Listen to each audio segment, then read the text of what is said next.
Alrighty, so I suppose we'll get started, will we? Yeah, sure. Okay, so I'm just gonna preface this. So we're streamers. Two of us play Tarkov now.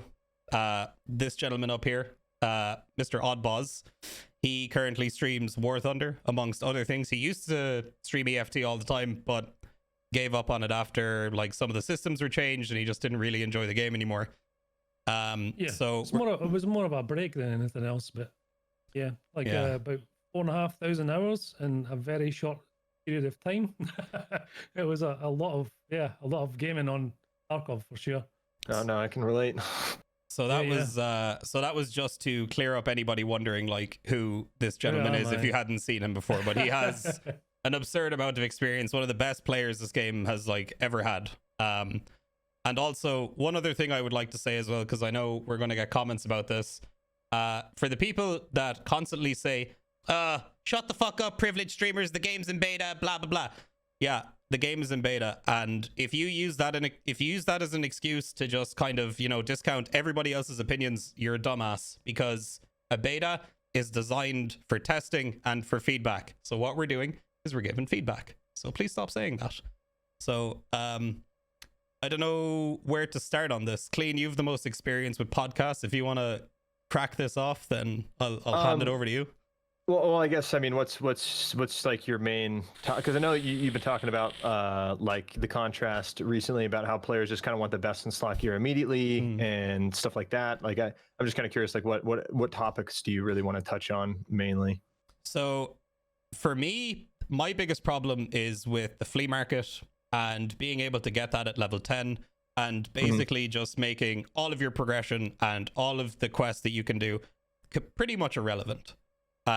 Because you can just get everything you want, and once you get the flea market, I feel like it encourages a lot of players to just constantly do pistol runs and do hatchet runs in order to get money, and then you buy whatever you want off the flea market, and you're not even really playing the game at that point. I have another thing as well to do with traders, but I think we can talk about that later. Sure. Okay. So, you know, I was actually talking with my stream about this a little bit, and I put out a couple of flea market rant videos. And my original video, I kind of thought that there should be more progression associated with the flea market, kind of like how you'd have to do with the traders. But I kind of redacted what I said, because one of the cool things about the flea market is it's really a neutral evil. It does as much good as it does bad. And a lot of the core issues that come down to the flea market is really the overall supply and demand of certain items throughout the entire game. And there's a lot of like incorrect discrepancies among like the traders in the flea market. For example, AS Val, you have to get level 4 proper, and it's 300,000 rubles, but you can just get it for 90,000 rubles off of the flea market. There's not really any like trade-offs between items available at the trader and items on the flea market. Also things that are craftable in your hideout and also found in raid. The new 9mm ammo that just came in, 7N31, is always selling out at the trader. You can only get 3 magazines worth of it every reset. And when you do want to go to the flea market to buy it, you have to pay a huge markup. And most of the time, there's only like maybe 5 or 6 listings. So sometimes even if you wanted to go get it, it's not there. But then if you use M61, it never sells out at the trader. It's always available. So even if you're like 10 minutes away from a trader reset, you'll still be able to buy 100 rounds of it. And there's essentially an unlimited quantity of it on the flea market because you can craft it. And there's a lot of ways to find it in the raid. And so what it comes down to, in my opinion, is really a supply and demand issue with high value items, because the demand for, you know, high tier ammo is always really high, but the supply is usually really heavy. But I like to use the 7N31 as a good example, because like, yeah, like even if you have the money, sometimes you just can't buy at 7N31 because it's either sold out at the trader or there's just none of it on the flea market. And if you are buying it, you're buying it for like 3 to 4 times off the flea than it's, you know, at the trader.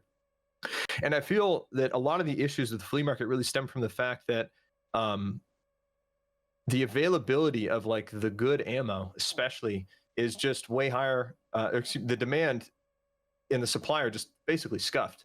And kind of going back to the Val, like the AS Val, again, it's 300,000 rubles at the trader. You got to get level 38 to unlock it to buy it level 4 proper, but you can just go buy it for 90K as soon as you hit level 10. And that to me is a huge problem.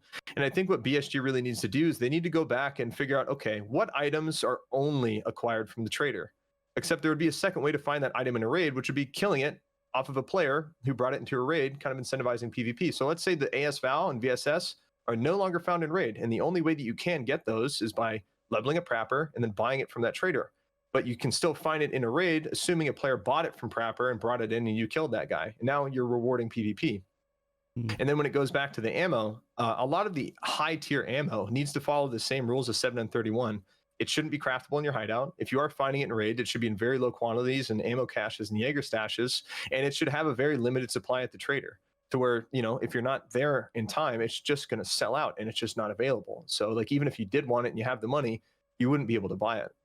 And for me, that's what I've kind of figured out is really what I feel is the main issue with the flea market more than anything. It's just, it comes down to supply and demand, and that's just completely scuffed across the board. Yeah, well, here's from an outsider's perspective, and this is a balance issue just with the ammo in general, is why do you need that top tier ammo in order to stay competitive? Why is it so sought after? I think it's because high level armor is relatively available as well. You know, like a lot of players in the EFT community have this mentality like, oh, bro, you don't run level 5 every raid. You're not running a slick every raid. You're playing the game wrong, stupid. You know what I mean? It's mainly because like the best in slot stuff is just readily available. If you have the money, you can just go run it. There's no reason to run level 3 armor. There's no reason to run any ammo that has less than 40 penetration, because every ammo that has at least 40 pen is widely available throughout the game. And there's never a point in time where you're like, ah, man, I can't get ammo with 40 pen right now. I can't get it. It's not on the flea and it's sold out at the trader. I can't get it. You never run into that problem. So the supply is always higher than that of the demand. And for me, I think it really comes down to just the availability of those items themselves, and the fact that since they are so available, like you can just run it every single raid, because why wouldn't you? If the best thing is there for you to get, why wouldn't you run it? Can every player do that though? For the most part, I mean, I feel like as soon as a player hits level 10, depending on how good they are and how much money they have, they're able to go to the flea market and, you know, buy a Vepr Hunter, buy some M61 rounds, because, you know, it's like 1,500 rubles a round for some M61. And, you know, why wouldn't they do that? Because if they know they have that ammo, they can kill basically any player, no matter what. Instead of it being where like, oh, fuck, like I can't buy this ammo, I have to run something else. And also it has to do with like the cost effectiveness of certain armor too. Because like level 4 and level 3 is way too expensive for what it gives you. And a lot of that has to do, again, because much against players who have better stuff. Yeah. Exactly. Yeah. You're virtually unprotected when it comes pretty much. And as pretty much else pointed out, that sometimes wearing armor is actually more of an issue than not wearing it at all. Yeah.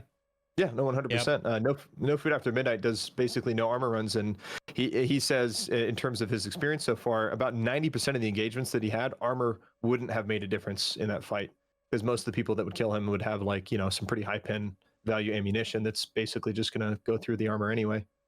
Yeah. So what I was touching with TweaK last night was going back to the old days whenever I played before the flea. Excuse me, sorry, I say. My dog, I've got a puppy and he's going a bit crazy. But yeah, going back to before is the meta that we used to do, and we did it a lot as streamers and people who played the game an awful lot, is we would grind level 40 within a few days, and then we'd all run Chad gear for, you know, when the Gazelle was out, the fast MT, and be virtually unstoppable. Mm-hmm. And has that changed in any way, really, from what we have now with the flea market? I mean, I'd say yeah, because a lot of players can like not even have to worry about leveling up the traders, assuming they have the money. They can just kind of go acquire those items, you know, right away as soon as they hit level 10, assuming they can afford them. You know, like I've always disliked the fact that, like, if you get one experienced player, they get lucky, they get like level 5 armor, level 5 helmet, like first couple days of the wipe, they're basically unstoppable. Even a good player, like they can't be beat, you know, unless they happen to run into some guy with like SMB rounds with a Mosin or something, right? Yeah, manage to get like the ammunition and raid. Yeah, absolutely. That's the problem that like need to put forth is it really just the Tarkov community that's on Twitch that are good at the game and they're shying everyone else away who can't get to the stage where they can buy armor to be competitive or buy the ammunition to be competitive? Do they just walk away from the game? Like, this is an important question to people in the chat because it's a huge game balancing issue. And whenever I played with the flea, it was if you were like a good player, above average, you could really take over and dominate that flea market and pretty much crush anyone who was below you. And it would make the game much more difficult for people who aren't as good, who still have every right to enjoy the game, but get absolutely murdered by players like us who have everything, who have skill. It creates this huge like disparity between people who, you know, have good motor function skills and people who will never get to that stage and possibly just not ever play again. How many players are in you guys' chats right now who are in that sort of bracket where, hey, I will never grind above level 20. I don't have the time, and this game sucks because I can't get the equipment to really stay competitive. So I will have to do hatchet runs. I will have to take a cheap pistol out, and I will be punished for not having the time and effort to put in. I think when we're talking about the overall player base, you need to categorize all of the streamers as people who essentially play this game for a living. You know, we play it way more than everybody else in the community does, probably. There are obviously a couple of outliers there. There's obviously going to be people who don't stream that still play EFT as much as we do. And I think we're probably looking at maybe like the top 2% of players, let's say, right? Now, this argument that I constantly see on Reddit, I see it on Twitter, I see it in my Twitch chat all the time, is I see people who are saying they're relatively new to the game, they're level 20 or so, they're just trying to do their quests on Shoreline, and then they say, every single raid I do, I'm running into monstrous chads all the time, just all day, all night, can't do anything. And I think that is a gross, like, over-exaggeration of the amount of super geared people that you run into in this game. And I think that if you run into a guy who has like a semi-modded AK with like maybe a class 4 armor and, you know, whatever helmet, I think that people with that kind of gear upwards are now also being classified as super, you know, end game metacocks. They're being thrown in with the same category as the people who run M4s, Slicks, Altons, every raid. And I think that a lot of the stuff that we're hearing is a lot of over exaggeration from people that are frustrated because they just can't get a foothold in the game because they're too new and they're too inexperienced to play around, you know, these situations that they're getting into. And one other thing as well, people are also like massively under the like illusion in this game that you have to take every single fight that you run into. And that's definitely not a thing. Like in my opinion, people think that. Oh, go ahead. Sorry. Sorry, I was just gonna say, like, in my opinion, something that makes the difference between really good players and good players is the really good players will have the sense to know, I'm full on loot, I have this, I think that's a 3-man, maybe it's time I cut my losses and I dip. But people don't do that. They stay because they're greedy. And I think that is like, I think that's a big problem that I think a lot of people need to learn that, you know. Win this fight against 3 guys in interchange when they're above me. Exactly. I mean, I think get that.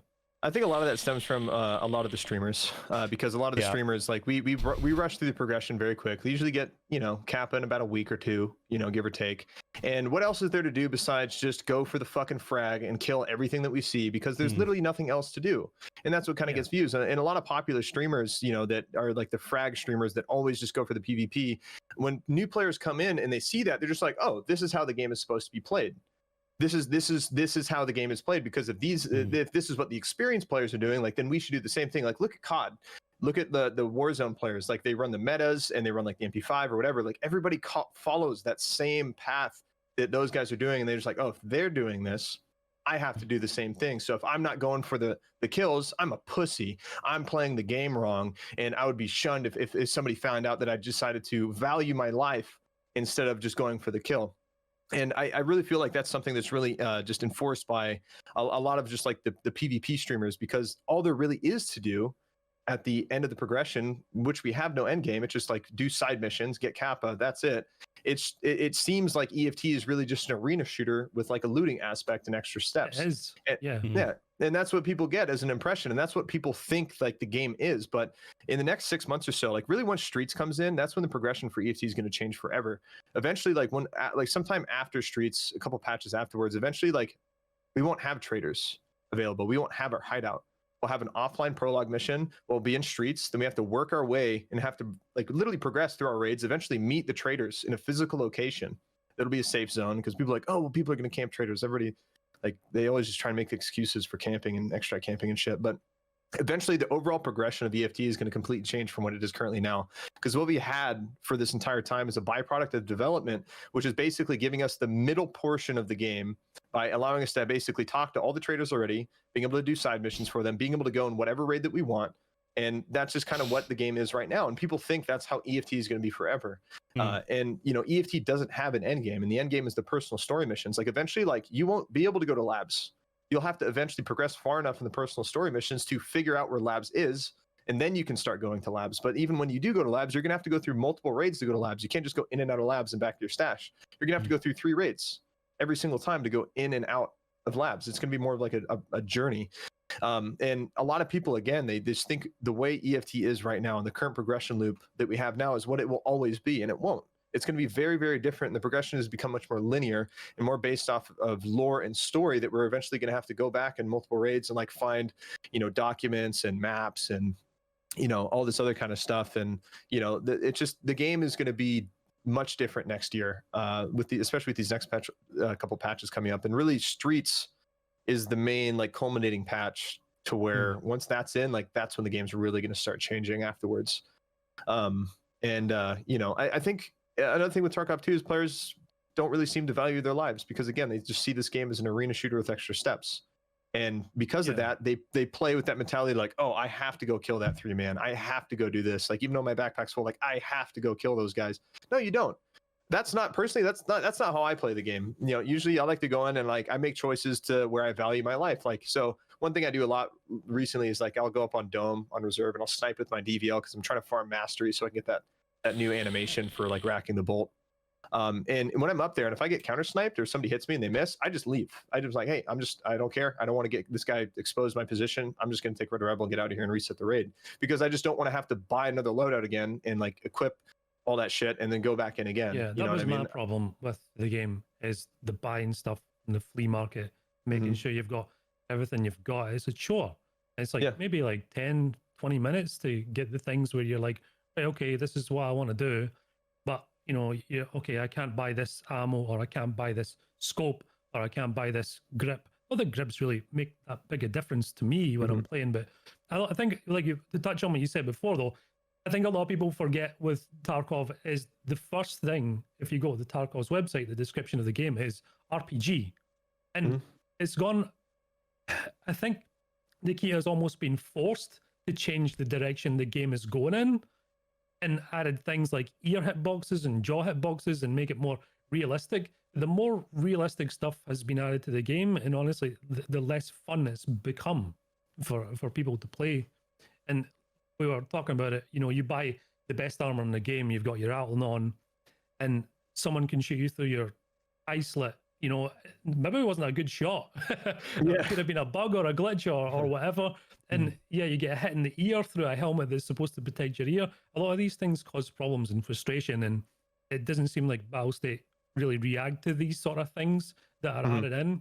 If we go back to when the Fast MT was just added, which is kind of like my favorite like patch ever. It was good times. It was good times. Good, because you were survivable. And if you got in a fight with somebody else with the same gear as you, the firefights were much better. You didn't just one-shot someone and they're dead. Yeah. You know, it was a proper, like, dorms fight, grenades flying everywhere. It could maybe be in a firefight for 3 or 4 minutes.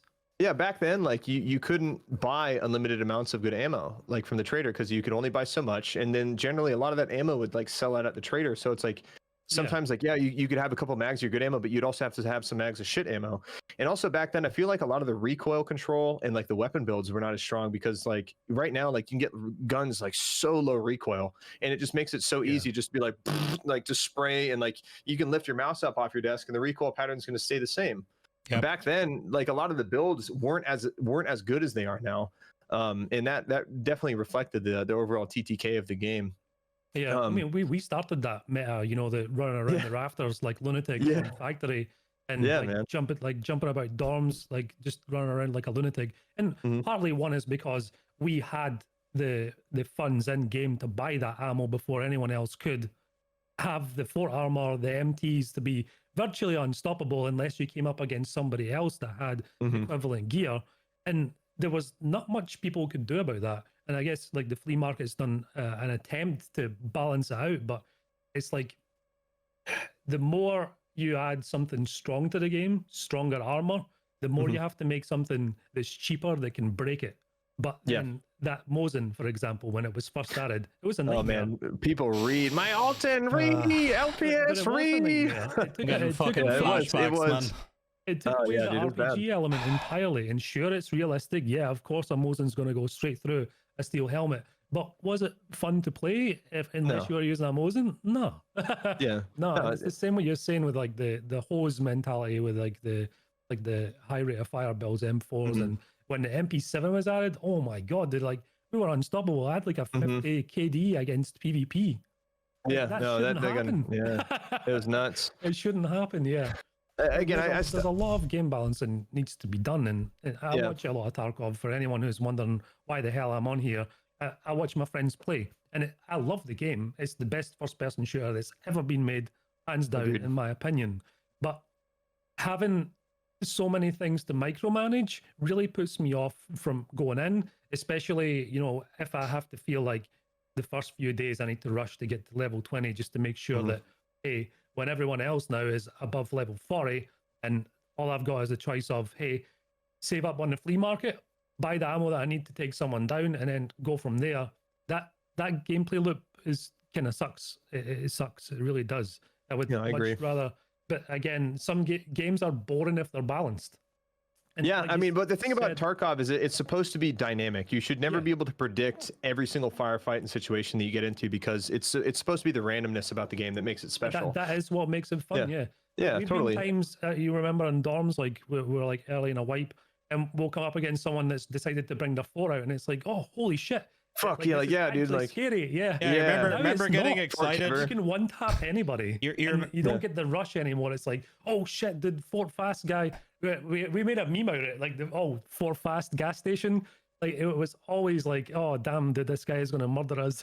Yeah, dude, like he was actually scaring, because like back then, like level 6 armor and like level 4 helmets and stuff were actually rare. Because like they're quite uncommon. But like last wipe, they became less rare as time come on, because the people who had them managed to accrue them, and before you knew it, you know, we had like cases full of forts. Yeah, unlimited supplies. This on my body, and away I go again. Yeah. And again, I feel like that's where a lot of the balancing is fucked with Tarkov. It's not necessarily like the stats of the equipment and the ammo. It's just the availability. It's the overall distribution of these items. Like how much can players get from the traders? How much can they find in their raids? You know, how often, you know, are players able to acquire this, and for how much? Like for me, like last wipe was the worst wipe that EFT's ever had. The reason I think this wipe's actually the best I've ever experienced in Tarkov, like I'm actually still having fun because I'm not running into guys with slicks every single fucking raid, you know, because you don't want that to happen. No, because that removes the dynamic experience of Tarkov. Is when you're able to the exact same same guns, same ammo, same armor. It becomes predictable, and when EFT becomes a very predictable experience, that removes the dynamic nature of what the game is supposed to be. And like especially when like you have the best in slot readily available, you had slicks for like 200k, the best armor in the game, and that is now the norm. That literally makes 99% of the game's content unviable for gameplay, because not only are these guys also running good ammo in all their guns with low recoil, they're also running the best armor. So unless you just shoot them in the face and get the head eyes, you're basically at a massive disadvantage. And when you find a slick, it's not like, oh fuck, guys, I found a slick on this guy, holy shit. It's like, oh, another slick to add to the pile, you know, just another one. And that removes that special feeling of finding gear off a player. And you know, right now I feel like it's better, because like when I find a slick off a player now, I'm like, oh shit, like this guy was slick. I'm not like freaking out about it. I'm like, oh shit, this guy was slick, because you don't really see them that often, because they're like 600,000 rubles at the trader. And you know, I feel like the find and raid change, the flea market has massively helped that, because players aren't able to just go PvP everything and then immediately put that gear up in the flea market. They either have to vendor it or use it. And I think that's a really good thing, because again, it keeps the raids more dynamic. You're not just seeing this normality come in of like thermal scope meta HK slick guys running around everywhere. Oh, Jesus Christ. It's no, dude, it's awful, dude. It was terrible. Oh my God, I remember. It was so bad. And every again, raid, man, it was the same shit. Exactly, and that's not the spirit of Tarkov. The spirit of Tarkov is to be an incredibly dynamic game where you try and do your best to prepare, and hopefully whatever you prepared and brought in will be able to match whatever the fuck you find in your raid. But now we're kind of having this issue where like players are trying to justify like, oh, if I bring in a 2 million ruble kit, I should have to make 1 million rubles this raid at least if I'm risking this much gear. It's like, no. No, that is the wrong mentality. Over time, yeah, it's an investment. A few raids in a row. Exactly, it's an investment. You're investing in that armor. Insurance. Yeah, that exactly. Armor is your insurance. Exactly.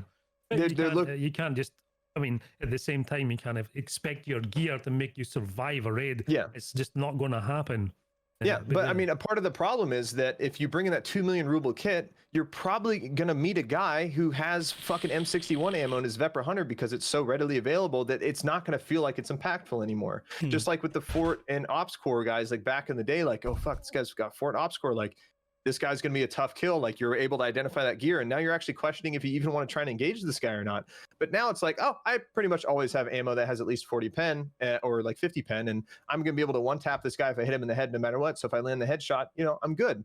And that's where I really feel like a lot of these issues at the flea market and the viability of certain gear just really stems from the overall availability of these items because they're way too abundant. There's no scarcity in Tarkov, and that's really the problem. Yeah. Like if it was up to me, I would make level 3 and 4 armor cheaper. I would make it way more available. However, I would make ammo with 39 pen and up, like non-craftable in the hideout, very limited at the traders, and I would make sure that it generally would sell out and make it feel like that shit is actually scarce. And if you found like level 5 armor, level 6 armor, not only would it feel like it's impactful and it's actually making a difference in your raid, you could kind of feel like, oh, mostly there's a good chance that I'm bringing this killer armor of the player base, this so is definitely has that going to save my idea. life.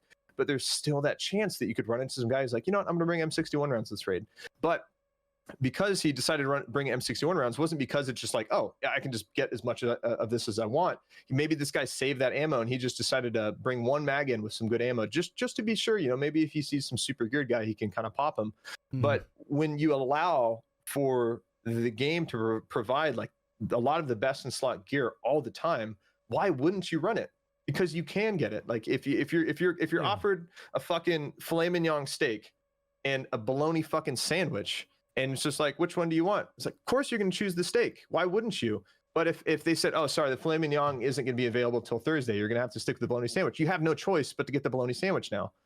And again, I feel like that is really the core issue with the game right now is it just comes down to the item distribution. How are players getting items? How much of this item is available and where are they getting it from? See, this is like one of the big issues that I have, and I've noticed recently when like Slush brought up and started the whole flea market thing, and I stand behind everything he was saying on that. But when people say, oh, well, if you have a problem with it, then just don't use it, and it's just like, you don't really understand like the point that I'm making here at all, do you? Like, yeah, I think. And this would be like my ideal situation for the flea market. And I know this is like, because I brought this up a few times before, it annoys people, but I think that, and also, funnily enough too, it would actually help the casual player base more than it would actually screw them, in my opinion. So I'm going to explain this real quick. The flea market, I think, should be locked until you get to a certain Ragman quest, and then you have to go do a series of quests for him. And then you get the flea market unlocked, then you can use it. Then you can sell stuff on there, you can buy stuff on there. However, that stuff is not going to be made available to you, or those quests aren't going to be made available to you. And we haven't decided yet, but somewhere between level 30 and level 40. Now, the reason why I say that this will help out casual players is because everybody who gets to level 10, right? You get these mega chads that have made tons of money farming early game quest items, and by the end of the first week they have 100 million rubles. They can now buy whatever, right? Then those people go to labs, they farm labs non-stop, they kill raiders, they get all of this super end game, super high level gear, right? Slicks, helmets, whatever. Okay, they take that stuff out of raid. What they don't use, they sell to make even more money, while it's going to be more expensive on the flea market in the early game to other players. Therefore, this one small demographic of the game that are doing this in the early patch are selling on a lot of this gear and making it available to a ton of other people who are playing in the early game who are level 10. Therefore, new players that come along, start playing Tarkov, who don't have access to the flea market and need to grind up, like, you're going to be like, statistically, you're going to be running into more and more people using more high level gear if the flea market is available way early on. And like already in the first week, you're saturating the market with all the end game stuff before people even have a chance to progress. So at least if you have to wait, I don't know, it probably takes the average player, what? I don't know, like maybe you're above average players, like maybe a month to get to level 40. And then you have, you know, your casual players that maybe will get to level 40 by the end of the wipe. Maybe it doesn't affect them so much, but for like the top, you know, streamers and all that kind of stuff that do it in like 2, 3, 4 days or whatever, you know, at least it will give other people a chance to kind of catch up a little bit, get some somewhat decent gear to even kind of begin to combat this stuff. So what do you guys think of making the flea not available on the first day of the wipe? Rebalance the entire loot table. Like but, like, see, this is my job. Like, you know, this is what I did when I was games testing. You can't change one thing that dramatically and then not feed something else in to make up for it. And I think BSG make a lot of mistakes when doing this. Is they make a change but they don't change everything else around it to accommodate it. Just before you continue there, just one thing I want to point out, just in case you didn't see it in the patch notes. The next patch we're getting in 12.8, they've confirmed that in the big military containers and stuff, we're going to get more loot, like backpacks, armor, rigs, helmets, stuff like that. About time. Holy after shit. probably 3 years, probably 3 years of asking for it. So that is huge as far as like step in the right direction, because those crates should be full. Depending on what's in them, you know, it doesn't have to be really good stuff all the time, but there's like something you shouldn't go to Shoreline and every player should have an equal chance to find good armor somewhere. Every player should have an equal chance. If I open up a container and I'm level 50 and a level 1 player goes in, we should have an equal chance to find like an ops core in that container and be able to use it, right? Of course. And or armor or attack rig or whatever, you know, instead of like locking everything behind a quest. And that's what I mean by like there needs to be a much better discrepancy between what's lootable in a raid, because what's lootable in a raid will filter to the flea market, what's craftable in the hideout, because those crafted items are also found in raid, which will filter onto the flea market, and also what is available at the traders. Some items should only be available at the traders. Some items should only be available found in raid, and that should be the only way players acquire them, because the things that are found in raid will also eventually be on the flea. And so BSG really needs to do a complete overhaul of the traders, the lootable economy, and the craftables in the hideout for the most part in order for this all to work. I mean, to be honest, EFG changed with patch 0.10 with flea and labs.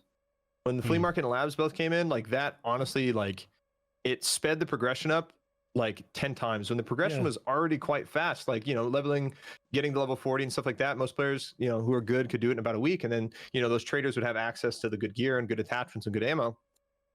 But with labs, it just hyper drive that shit and made it to, it was insane. It was insane. I make a point of not even playing labs until I'm past level 40 now, because it makes it way too fast. There's no point. I don't even play labs. The only reason I don't play the labs is because it's a secret underground laboratory, and it's like you can just spam that lab map all day. I wish it was like a mythic dungeon in World of Warcraft where you could only run labs like once a day.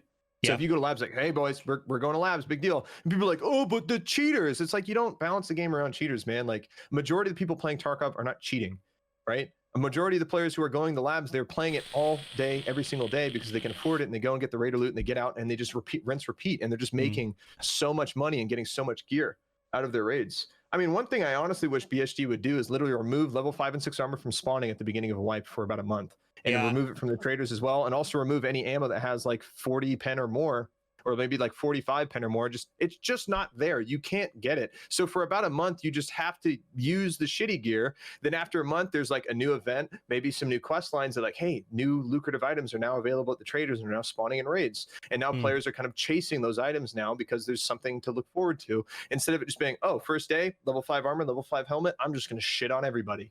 You know what I mean? I feel like it, but that would require manual work from BSG.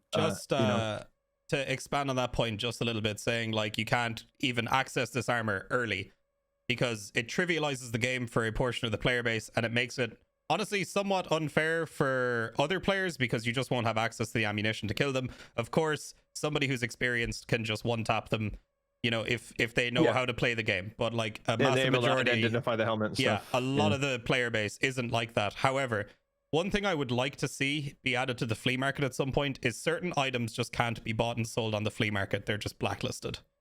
So for example, like the S tier stuff, like M61, Slick, yeah, like Killer Armor, a Golnik rounds, like the really good stuff. And I personally kind of agree with that. My original idea with the flea market is actually, I would love to see a form of progression with the flea market to where you reclassify everything in the game from tier 1 to 6. So your common, uncommon, rare, epic, legendary, right? And so say you unlock flea market level 10 and you have like level 1 traders, you can only buy and sell 1 and tier 2 items from the flea. So you can put them up, so like nuts and bolts, tape, PS rounds, shit like that. And then as you level up the traders, as you're leveling up your reputation as a PMC among the traders, you now are progressing what you can buy and sell in the flea market. So like say you're level 40, you've maxed out all the traders, you can now buy and sell level 5 and 6 tier items off of the flea market, right? And so that way it would actually have like some kind of form of progression. But again, that would kind of fuck over the casual players because they're like, well, but I need to have access to that gear right away because now it's unfair because these guys who put in the time, now I'm at a disadvantage, right? But at the same time, it's like that's kind of a twisted mentality to have on the game because if anybody puts time and effort into something, they should be rewarded for doing so. And if you did not put in the time and the effort, why should you get the fucking participation trophy type mentality for not putting in the work? Why should you feel essentially what's the word I'm looking for here? Entitled. Yes, yeah. Entitled to that gear when you didn't even put in the work. And again, I feel like a lot of that stems from like a lot of the streamers who play the way that they do. And it's not necessarily the streamer's fault. It's the viewers who see that and like, oh, wow, this guy's just running the best in slot gear, running slick every single raid. This must be the way the game is supposed to be played. So I should obviously do the same thing. And they go in and they just get fucking one tap by Mosin and they fucking bitch because they're like, what the hell? I saw so-and-so do this and wipe a whole map. And like, why can't I do this? Why can't I do it now? It's, well, dude, you don't have the time or the experience in the game. You know what I mean? A lot of that comes with time and you just have to keep playing in order to learn that stuff, just like anything in life. That is the mentality that will ultimately ruin, like, not just like Tarkov and the way that people think about it, but literally any game. 100%. Yeah. As far as there's an issue though that Tarkov has bred that's led to this is that there's nothing to do. The same quests are all there. So the only thing left to do is to run around like a psycho and try and get as many kills as you can. Yeah. And it's kind of akin to having a coloring book. So BSG's given you a coloring book. You've now filled in all the pages with the crayons from the day 1 patch. And instead of adding extra pages, they just keep handing you more different colors of crayons. And it's like, dude, I've run out of pages to draw on BSG and we need more. It's exactly what's happening. And that's a really good analogy. Like, here's a new AK, here's a new RSAS, here's a new M4. And I'm like, dude, 993 ammo. Like, yeah, give me something else to do. Oh, don't worry, collect 30 Tashonkas. We've been doing it for so long, dude. Something needs to be added soon, and it's fine for you to say, Klean, that hey, this isn't the final form of the game. No, it's not. There's so many of us who want to come back to play Tarkov, but there's nothing left except to run around like a psychopath, try and collect things, try and get up the top of the scoreboards. I'm pretty sure most people here who are watching this podcast are kind of bored with something to do with the game, if not the majority. And BSG have added things in that's made the game better. I like the scav bosses. They were a great idea. Like the noises inside raids, things that attract players to locations to then PvP. But there's not enough. Adding a scav boss per map is just not enough. It's something they need to add. So, even if it's ripping off other games, say you're playing Shoreline and airdrop, dude. Yeah, airdrop. PUBG airdrop drops down. Yeah. Big loud sirens, smoke, strobe lights, and it's like, hell, okay, this is it. Now we're going to fight on this map.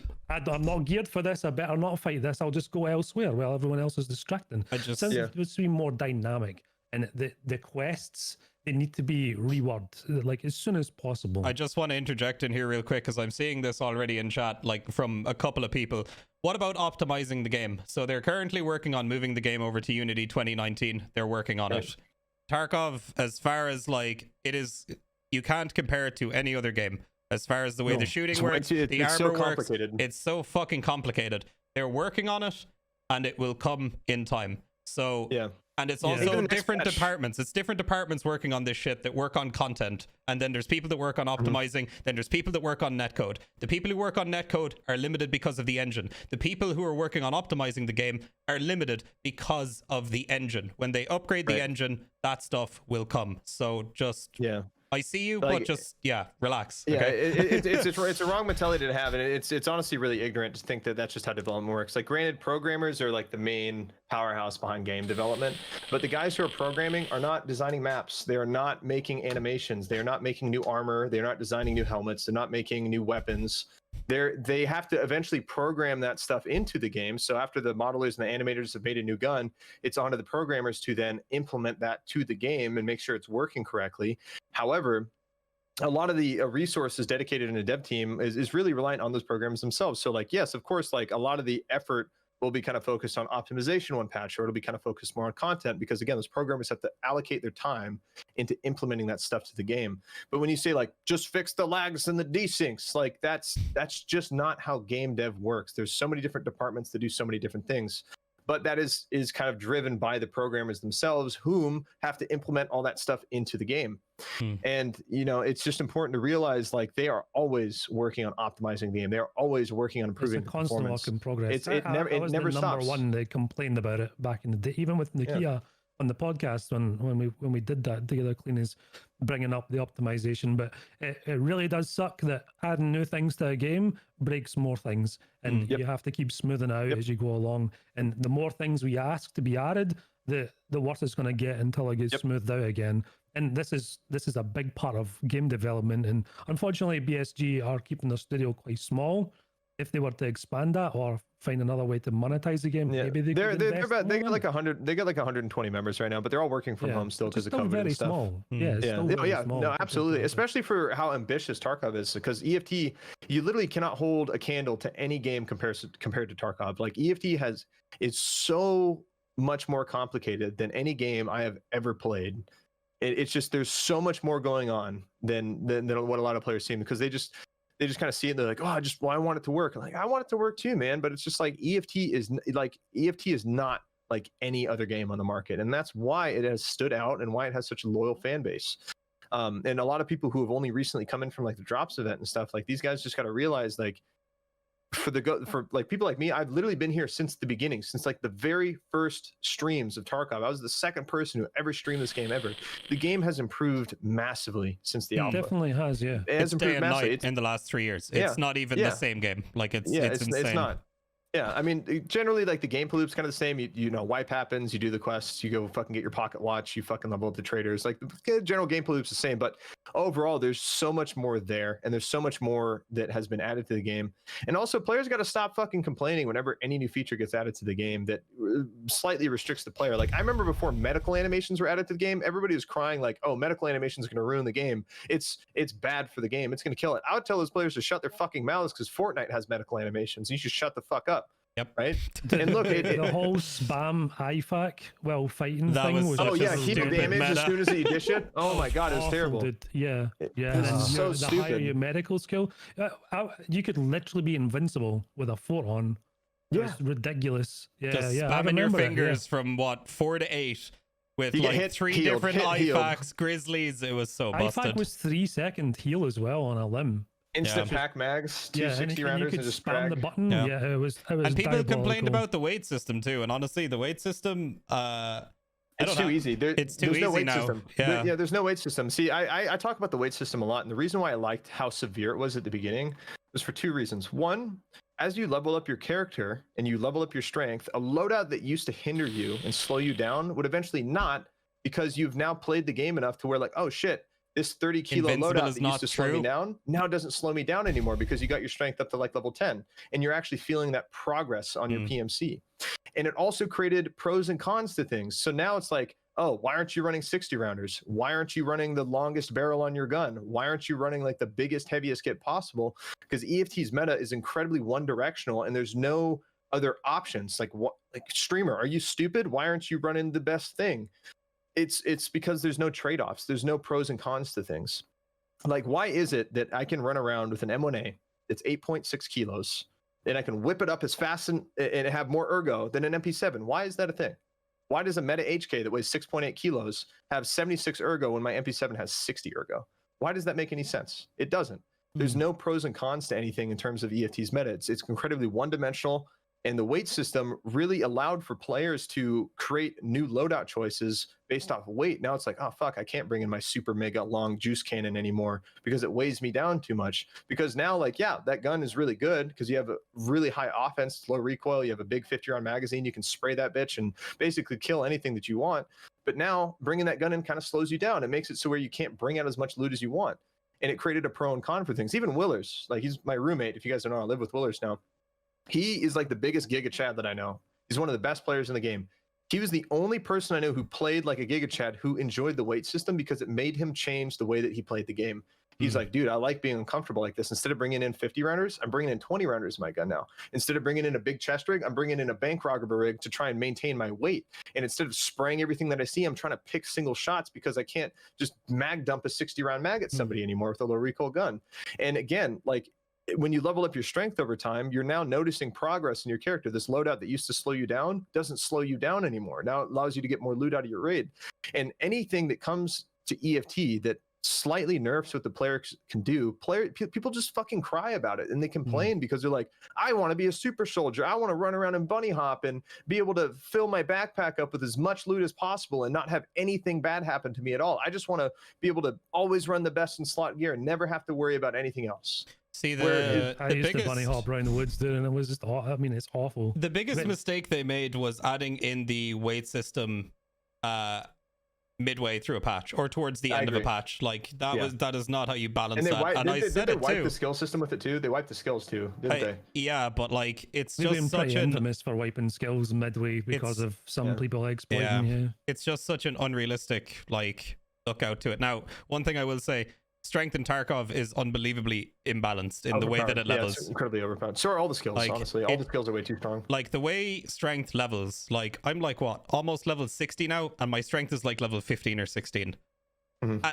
Why? Why is it not any bit higher? I've thrown tons of grenades. I'm overweight pretty much every time I'm leaving a raid, and it's still... I need to just over encumber myself at the start of every raid with a bag full of buckshot and fucking throw 100 million rubles worth of grenades to level it up, you know? Like, that needs to be changed. They did it in the first place to stop people from doing the basically bags full of shells. Bags and bags and bags.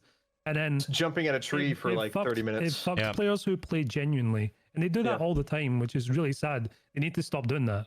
They like sliding that scale for people who either cheat or scam their way through their abilities, like the XP. Well, right now you just jack stims. You just jack stims up. You get a mule stim. You go into a raid overweight. You run for like 5 minutes, blow yourself up with a grenade. You repeat. That's how you level your strength up down. And a lot of players who did that because players just want to always have an advantage over a majority of the player advantage. That's what they want. Because EFT, in a way, EFT is a competitive game, but not in the sense that it's like a competitive shooter like Counter-Strike or Valorant. It's competitive in the sense that you're in a raid surviving for your life. Because if you lose, you have something to be lost, your gear that you bring in. And players always want to have an edge. So if they have maximal strength, max endurance, they can bum rush Mark Room and get there before anybody else, even if they didn't get the good spawn.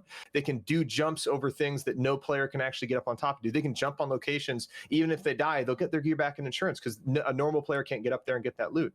And, you know, I've always disliked the skill system mainly because one, I do like the fact that if you dedicate time to Tarkov, you do reap the benefits, right? But the skills give you so much artificial assistance. You get max recoil control, max assault rifle skill. You point fire, your gun literally shoots like a group like this full auto at 100 meters. And you like, people are like, oh my God, this player's so sick. He's so good. It's like, no, man, his skills are high as fuck. He's running around with max endurance and strength. And a fucking level. And there's still people that go into raids with tons of mags just to level up their soft skills. You shouldn't have to play like that. Like, I've talked about this before, and I don't know how you guys feel about this. I don't understand why when we're doing our quests, because if we're taking like the broad opinion of quests in Tarkov, most people apparently hate them. People don't like doing quests. What if you were actually rewarded with something substantial other than here's a 136 Vepr, 5,000 rubles and 60 rounds of PS and 3 mags? What if instead of choosing that monetary reward, right? Let's say Propor's like, hey, I know this guy, he went to Olympics, he will teach you how to fucking run a bit faster. And like, you can choose to take that soft skill XP instead of the monetary advantage. And maybe a bunch of other traders also have this as well. where you can maybe even have some kind of skill tree instead of being able to max out every skill. Now, I know from a balancing standpoint, once people hit the max level or whatever, oh, there'll be a meta skill tree. But like, you'd have to have something useful in each one. So maybe you don't go for that full-on max endurance, but you take something else instead that suits your playstyle better, you know? I would always personally just like, if they're going to do an RPG, if like, because EFT is an RPG, right? If they're going to do RPG aspects, I feel like, why break the system? If I level my character, let me get skill points. Let me have something to look forward to every time I level my character. So, hey, I leveled up. I'm gonna put some points in strength. But hey, you're only level 10. You can't really go past, like, say, level 5 strength until you're like level 15. Yeah. So that way you allow players to choose what they are doing, and that way they're following the proper gameplay loop. Because if you have like these metas, so like if I'm going to level up my strength, I'm going to get a mule stim, I'm going to go in with my epsilon with a fucking tank battery, jack that stim, run for 5 minutes, blow myself up with a grenade, repeat. Players are always going to do that if that's the option. However, if that doesn't level their skills and instead they have to follow the gameplay loop and farm experience, they're killing scavs, they're killing players, they're looting every container that they can, they're exploring every inch of a raid, they're trying to make the most out of every raid that they can in order to maximize experience so they can level their character. They're doing quests and they get experience from those quests so they can level their character. When they level their character, they get skill points that they can allocate to their character, which helps you feel more progression. And it also, like a level 50, 60 character, I feel like their abilities should be able to reflect that skill. I do like the fact that I like the fact that, like, you know, when you do something, you become better at it, which I think makes a lot of sense. Like if you use assault rifles, you get better at assault rifles. That's realistic. It makes sense. But all that like the Skyrim style leveling system, as they call it, it's like the gender fluid, like you are what you do type shit. All that does is encourage people to do some menial task that's completely outside of the gameplay loop in order to maximize their skill. Jump out the map. Dude, that's fill the prison wallet full of shotgun shells. It's just not fun. We've been talking about this for years. Like last year, we were just talking about, hey, what if whatever you did in raid scaled up with how much time you spent in and how much XP you got? So say you kill a few PMCs and you kill multiple scavs, you loot a lot of stuff. Hey, it jacks up all of this, all that strength skill and all your metabolism. Hey, it gets a big boost because you actually stuck the raid out. That's how it should work. No, I totally agree. I want to ask. You played it to survive, not just to run in, grab loot, and then leave, which is essentially what a lot of people do right now, which is a shame. People used to value their lives in the game. They used to value their lives. They wanted to survive. Do you know, one quick thing I just wanted to bring up, as far as the soft skill leveling, the reason why I bring that up mostly because as far as it stands right now, with the flea market being available at level 10, I feel like your level in Tarkov more or less means nothing. It means you have access to some traders. You can buy stuff a little bit cheaper here and there. That's all it is. And it's like a trader cap. Yeah, it doesn't even matter. Now, my brain, it just shut down. It's gone. I can't remember what I was going to say. But yeah, as far as leveling up in Tarkov right now, there is no incentives to level up. There should be something tied to your level in the game that will basically not force people, but like incentivize people to do tasks and, you know, just not play the game the way it's played now, which is honestly just like a massive cheese festival if you want to get your soft skills maxed. And one thing as well, the traders, this goes back to like an economic standpoint. If you die in a raid and you have 3 LEDXs shoved up your ass, why should you be rewarded for dying in that raid by still being able to sell those LEDXs to therapists for 300,000 rubles each and still make $1 million bucks? Started on the container, bro. Yeah, I stupid. You know, I'll tell you this right now. I've talked to Nikita extensively about the container, and the only reason why he is scared to make it to where you cannot put items in the container anymore during a raid is because he's scared of community backlash. And he's not wrong, because we have been. See, the thing is just because you bought the gamma doesn't mean you're entitled to how the gamma works. You're entitled to the container. You're not entitled to how that container works. So they can change the feature if they want to. Nikita literally has a button that he can press to be like, items no longer go in container when in raid. You can take things out, but you can never put it back in. So you take your sick case out, you're fucked. Like, you have to get out of that raid or you're going to lose that sick case. And like players, because we've had the container work the way it has been for so long, we have all been conditioned to think like, oh, that's just how the container works. Like, that's how it's always been. Why change it? There's a solution to that. I came up with this the other day. I was talking to Chad about it, right? You go into a raid, okay? you find a LEDX, an ophthalmoscope, you find all this other crap, right? You make another trader in the game that will take this stuff from you. None of the other traders will touch it. You either keep it for barter trades for the traders, but you cannot sell it for rubles.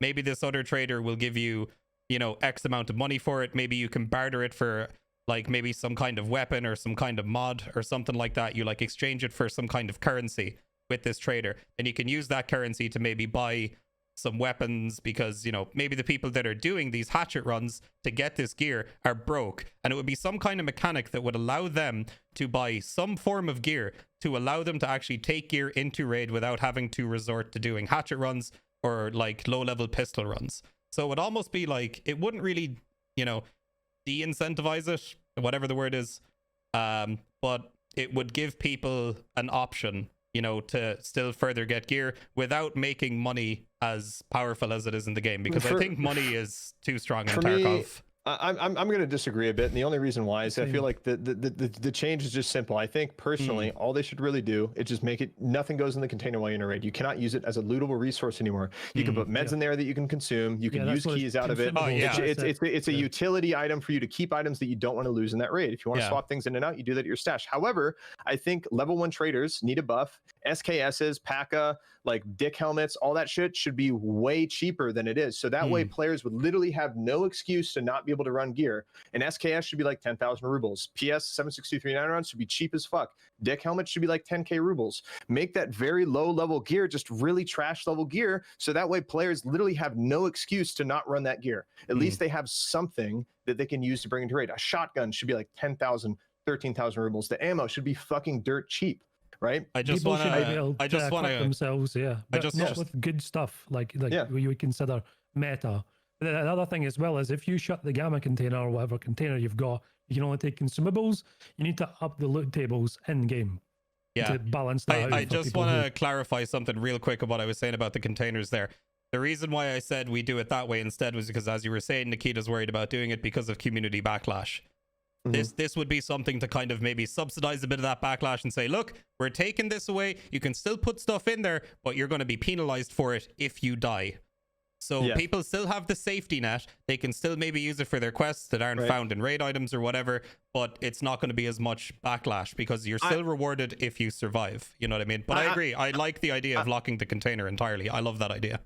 I'm still going to disagree about that idea, and the only reason why is because if I find some asshole who goes into a raid and he goes to West Wing, East Wing 226, finds a LEDX, and he puts it up his ass, and I kill that dude, I feel like I should be entitled to get that LEDX.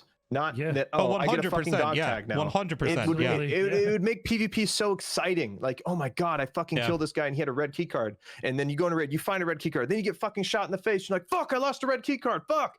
It's like, it's a strong emotional connection that EFT offers that no other game has. But since the container works the way it does, it removes that emotional connection from one, winning a PvP engagement to somebody who just bum rushed the loot location, got there first. And two, that feeling of loss, because you're like, fuck, I just found a red key card. I need to get out of the raid. Like, we've all had a scav raid where you found like a really valuable key, a really valuable barter item, and you're just kind of like, oh fuck, I don't have a container. I just want to get out of the raid now. I don't want to get in a fight. I'm not trying to engage anybody. I want to survive. It's it's that idea that you care about your life and you want to survive. And a lot of people are like, but Klean, I'm casual. I suck at the game and like I'm not good. I need that container. Tough shit. No offense. You're using that as a crutch. You're using that as a crutch for you to make it to where you can't properly learn the game. And that's why I feel like level 1 traders need to be a buff.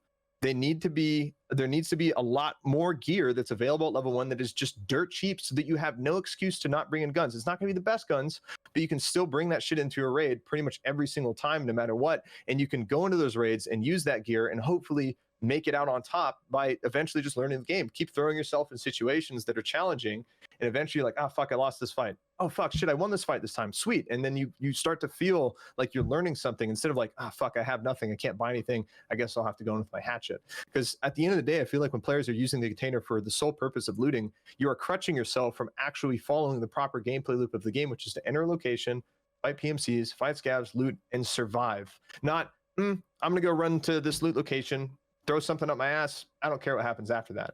You know what I mean? To me, that's just a completely broken mentality of the game. Yep. I agree. People do it. They jam a LEDX up their ass and then they run to the nearest bush, throw all their gear in it, and they just leave. Yeah.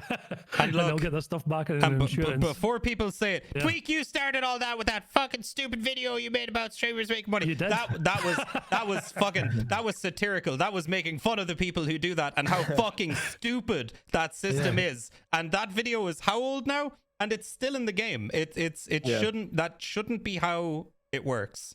It just shouldn't be. I've also wanted to. Is PvP should be more rewarded. Do you remember when you killed someone, you got a set of dog tags that was actually worth holding on to? Yeah, it was like 30k or something like that. Yeah, but it was removed because people were going in 5-man stacks and killing each other to take their tags. Yeah, free loot. Of course. I think they fixed that now. I think when you go in, you can't loot your friends' dog tags if they're in your party. They need to bump I think if shooting you another kill them, guy and killing him should be a big thing. Killing another player should be an event, right? They just need better barters for dog tags. They need better barters at the traders for dog tags. It's like 300 dog tags for containers and ridiculous. Yeah, that should be the ultimate loot in the game, is killing another guy. Yeah. Getting That their should loot. be it. That should be the be all and end all, is, hey, we had a massive firefight. The dog tag or whatever else you get from them is like, this is it, dude. This is the like dog treasure. tag barters for like ammo or like attachments or something. Like Good maybe stuff. maybe you make barter, like again, like kind of going back to the economy stuff, like items that should only be available at the traders. What if there's barters for items that you could literally only get for dog tag barters, right? And the only way you could also get that item is if you killed a player who brought it into your raid. So like, the shift grip, the best ergo grip. What if that was 2 level 30 plus dog tags, right? But then you go into raid and you kill a guy and he's like, oh, dude, this guy's a shift grip on his gun. The only way to get this is by, from the trader for 2 level 30 dog tags. I'm going to take this. This is worth something. See, Again, that incentivizes PvP. This is the problem, though. Why would you ever give a shit about that when you can just buy it off the flea market? And it keeps coming back to that. But that's what I mean. That's what I mean, is that there needs to be items. The only way that they're found in raid is from players who got it from the trader or another player, not off the flea market. So like, again, like kind of going back to the AS Val. The AS Val is still without a doubt the best close range gun in the game, even with like SP6, right? Still so good. That item should be 300,000 rubles at Prapper. You should have to level up Prapper to get that item. You should not be able to find it on any AI or any container or anything like that. However, the only other way you could get that in a raid is if you killed a player who brought it into a raid. And now you're incentivizing PvP. But you can't just take that Val and go put it on the flea anymore. The Vals are just not on the flea market. It's one of those items you cannot get from the player economy. You have to get it from the traders or in raid off of a PvP engagement. So one last thing I want to bring up real quick before this podcast drags on mega long, because I'm sure you guys have other things to do.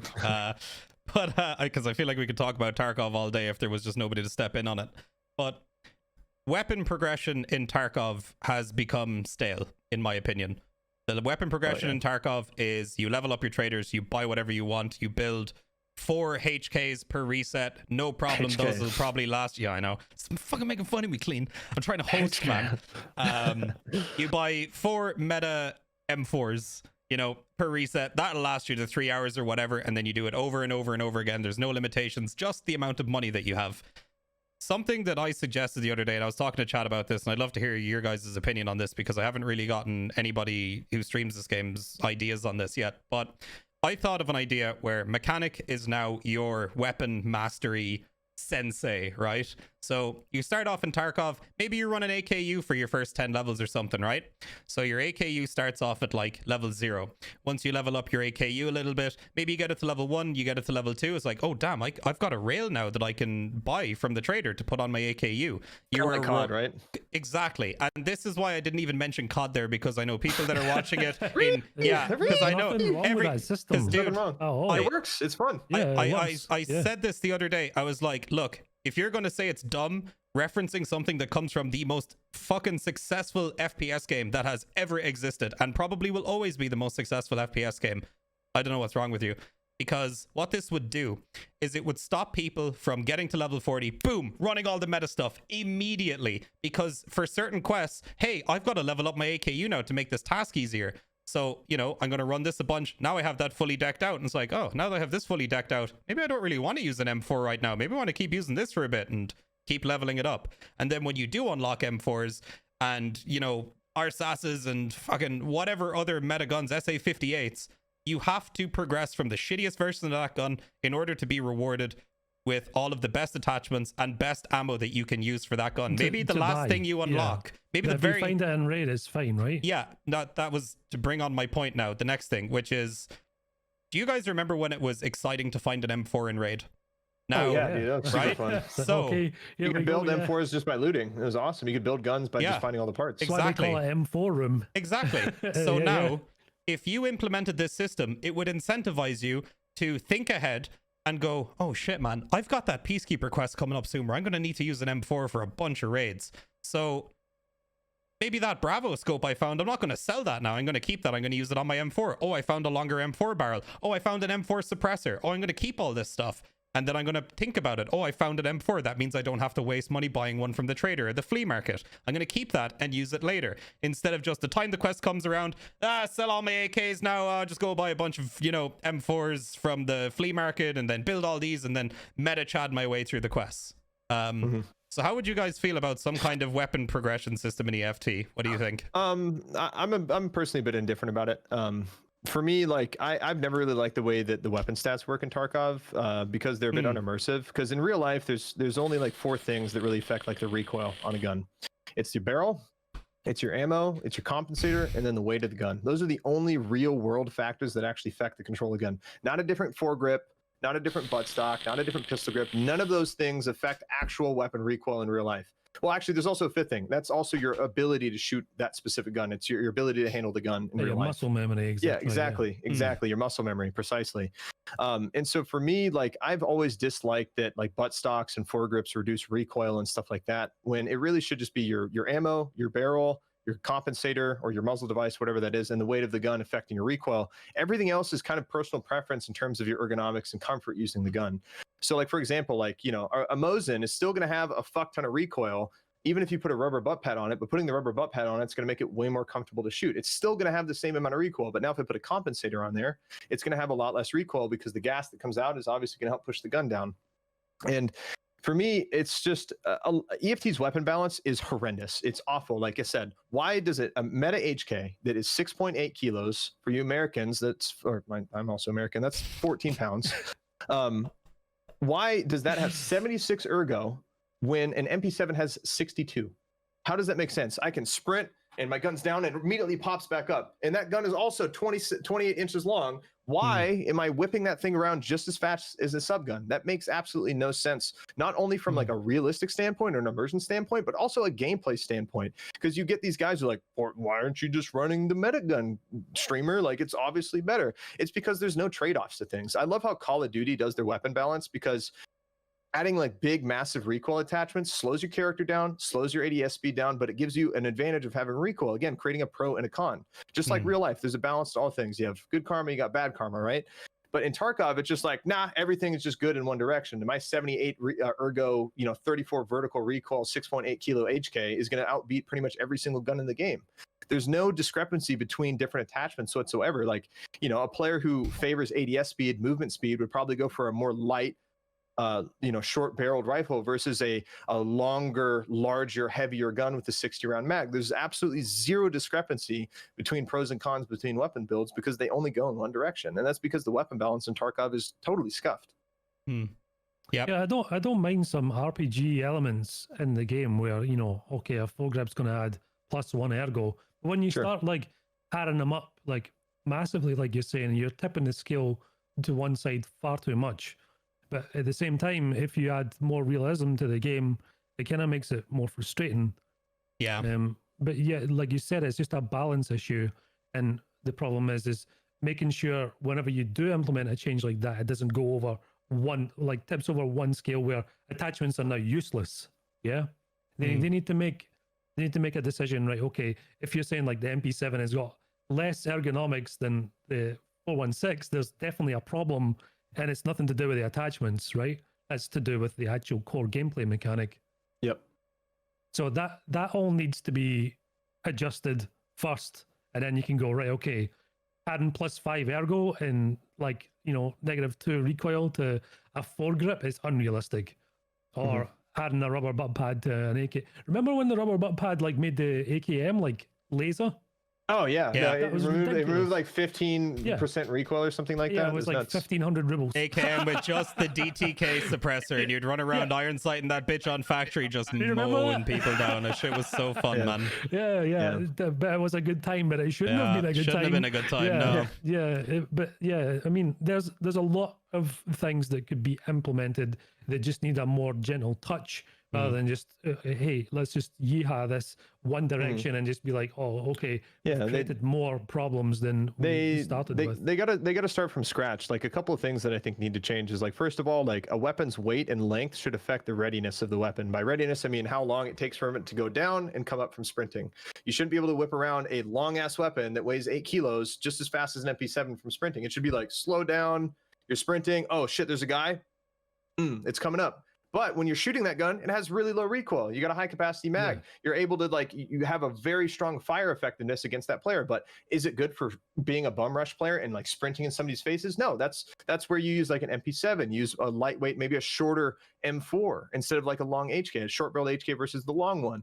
And creating pros and cons between like weapon balance and recoil, I think is incredibly important because it's funny, actually, the only gun in the game that actually has a slowed down ready speed and up is the Mosin. It's literally the only gun in the game that when you sprint, it goes down and then it kind of comes up slow. But then you have a meta M1A that's 8 kilos, which is like 17 pounds. It is 30 inches long. It just goes heavy too. It goes like it's just like this. It's just up and down from sprinting. And you know, the streamers, you see them just kind of do like the whole fucking like sprint thing where they just kind of like rush people and just get they stutter step and they just get right in front of their face. There just needs to be more pros and cons to EFT's metas because it only encourages people to go one direction instead of it being like timing your ADS off the end of a sprint as well, and your gun just straight up, just ready to go. Exactly. Yeah. You can't do that with the Mosin because of how slow it comes up. When you try and do it with the Mosin, your guy's like, bleh. It's just a lot slower. And that to me is a good mechanic. And the only reason why they changed that is because people complained that people were getting bum rushed with the Mosin and getting shot in the face. Because you could go with the Mosin when it was first implemented, you'd just be like, stutter step, bam, boom, and you just shoot him in the face with your fucking Mosin. And it was really annoying. And so they changed it because like it was kind of overpowered. But yet now we have like these semi-auto guns that weigh 3 times as much of a Mosin and have a 50-round mag and a semi-automatic that can still do the same thing. Yeah, this comes to what TweaK was saying about gun progression though, is that hey, that gun costs more money. So should it be faster to ADS than a Mosin? Because it does cost more money. That's an RPG element again, right? Mm-hmm. It's the same with like armor. Like, hey, should this armor like plate I'm wearing stop a Mosin round? It cost me like, you know, 1 million rubles for this armor. Should a like 20,000 ruble gun with ammo one shot this? That might be realistic, but for a gameplay balancing thing, is that a good idea? Yeah, I mean, that's what it always comes down to, because you're always going to have people that are more inclined to want to add the realism aspect compared to at the end of the day, it is still a video game, and we know Nikita famously said, oh, EFT is not supposed to be fun, you know, and you know, to a certain degree, you know, sometimes this game isn't fun because sometimes you just have a bad day, you have a bad week, like it just isn't sometimes. But as well, it does need to be remembered that it is a game, and it is important for games to have aspects that are fun, also rewarding, because without any reward for, you know, grinding or progression, what are you doing? What's the point in playing at the end of the day, you know? Yeah. I think it's important. I've been actually telling, because I used to use the term realism a lot as a buzzword, and I actually stopped, and I actually use the term immersive now, because what EFT is not a realistic shooter. It's not a realistic shooter. It's an immersive shooter, and immersion and realism should only apply to gameplay, especially with Tarkov when it affects immersion. So for example, when I'm talking about like weapon stats and like readiness with the weapon, so like a meta HK, it's, you know, 6.8 kilos whipping around as fast as an MP7 is unimmersive. And it's also unrealistic because that gun is heavy. It's very long in weight, but you can move it around just as quickly. And ADS quicker than that is a gun that weighs a quarter of its fucking weight and a quarter of its overall size. And I think it's important that people try and understand to no longer use the word realistic, because EFT is not realistic. We have hit points, we have stims that we can jack in our arm that make us carry unlimited amounts of weight.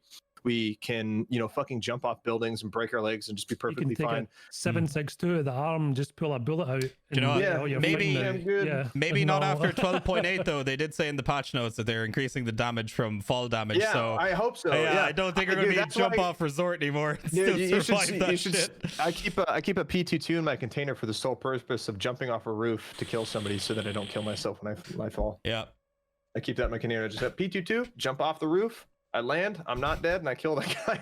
Yeah. I've done that more times than I'd like to admit, but I wish I couldn't do that. I wish I would just die. I should just crumble. It is fun though, right? Die. It is super fun. It is super fun. It's super fun, but I wish I couldn't do that. But I do it anyway because why am I not going to? I just kind of going back to the container. If I find a red key card, I'm throwing that shit in my container. But I wish I couldn't. I wish the game wouldn't allow me to do so. It should be, oh fuck, and just panic and sweat and fucking I need to get out of here instead of I would hide in a fucking closet until 5 minutes are left in the raid, then leave. Yeah. So, I would absolutely do that. It would just be and your heart would be racing the entire time too. Yeah, I would be freaking out the whole time. It'd be so exciting. Yeah, man, it's just but again, I know the vision of EFT, and a lot of people are like, oh, Klean, you don't know what the fuck you're talking about. No, I do know what I'm fucking talking about. I've had a very involved relationship with BSG for a really long time. I've literally been here since the beginning of the game. I talk to the lead developer pretty much daily about this game. EFT is going to be going in a direction, mainly once Streets is in, once we finally get Streets, the patches after Streets are drastically going to change how Tarkov works. I'll tell you right now, whenever the next wipe is, the weight system is going to go back down to 25 kilos, 25 or 28 kilos, and it's going to be much more restrictive. The game is going to be a lot slower. The game is going to be a lot more punishing, but stop looking at it. It's like, oh, this only hurts me. No, it hurts everybody. Everybody's going to suffer from this. Something for you affects everybody else. And it's going to affect everybody. And the game is only going to get more challenging and at the same way, more fair. Just wait until the new hitbox system comes in for body armor, to where when you're wearing a slick, you get shot in the collarbone or anywhere on the side of the body where that plate is not, there's no level 6 armor to protect you anymore. You're taking full damage. So some dude with a fucking Taz could one tap you in the ribs with your slick. But by the time that comes in, your slick could also be level 2 armor. You can run whatever plates you want inside of that thing. All the armor will be way more budget. Just because of the hitboxes. Oh, I know what you mean. I know what you mean. There's gonna be a lot of problems, and people are gonna get pissed off. Yeah. But again, it's just an Anton video about it within a week of it being live. Yeah. Yeah. I mean, EFT is just going to become a lot more dynamic and random. And again, that's the spirit of the game. It's to be just super random, dynamic, unpredictable experience. And all you can do is just prepare as best you can. That's the thing I don't like. That's the thing. It's when they added jaws and ears, and it's just it's too much for the game to handle right now. Maybe EFT. If the netcode was immaculate, it would be no problem. If the netcode worked perfectly, it wouldn't be a problem. Yeah, exactly. But it's not, and hopefully it gets managed properly. And this is from my perspective, from being like a QA tester in video games, this is alarm bells straight away. When they added jaws and ears, it's just like, this is going to be an issue. And yep, sure as hell, did you skim somebody's head and don't hit them, and they're wearing an expensive helmet. You hit their ear hitbox, and all of a sudden they're dead. That happened a lot, and it still does. And it's something that's whenever they add just localized plates, it's going to be, it's going to be annoying. I think a lot of people are going to get angry. At the moment, we're just kind of hoping that Unity 2019 fixes a lot of this shit. Because to be fair, the transition to 2018 fixed a lot of stuff. Now we just need to wait for the next iteration of that, and hopefully the guys that work on the netcode have better tools available to them with 2019. You can only fix the netcode and the game engine so much. It depends on your connection to the other players too, and people forget that. Yeah, it's all this ping glitch and stuff people come up with. But if you've got 50 ping and somebody else has got 80 ping, it's still that's a big gap. It's still a big gap regardless. And you can't blame one other player over the other. Over your latency. It's just how things are. That has multiplayer games in a nutshell. As it stands though, I think it could definitely do with a bit more tightening, Buzz. You would agree with me here? Oh, absolutely. Yeah. But every game is the exact same way, but there's only so much tightening you can do until it's perfect, and then everything else still comes down to everyone else's connection to the server. You could have like 5 guys in there who've got great connection and one person who doesn't, and everyone suffers because of it. And that's just how multiplayer games work. you can't stop that without excluding people, and that's not a good way to develop a game. That's not a good basis. No, Of course totally not, agree. yeah. All right. I think we'll wrap it up there. We've gotten way over. So I think I'm gonna raid my people to you because I gotta go off as well. thank you, man. Do you think? Thanks for coming on, man. This was Yeah, no this was problem. No, This thanks was for good. having me, man. It's good to hang. We should play some Due Process soon, actually, because that is a really fun game. It had Let me know what you guys it had are a working on. play anything. fat patch last week. I think I saw it on Steam. I downloaded like a 3 gig patch for it or something. I've been wanting to Yeah. play it since. Yeah, I'm down. Let me know. We'll have to get on and play soon. I'm down. Alrighty. So yeah, lads, let's just say 2020 been a bit of a shit year, but hopefully 2021 big year for EFT. So Yeah. Totally. Thanks for coming on, guys. Thanks for shooting the shit, and yeah, I'll see you guys soon. Yeah, take it easy. Bye. Bye. All right, take care, guys. Lads, if you're still watching at this point in the video, make sure to check out Oddbawz and Klean. Their links will be down in the description of the video. Please make sure to go give them a follow. 2 awesome people, 2 very good friends of mine. And hope you guys enjoyed the podcast, and I will see you guys on the next video.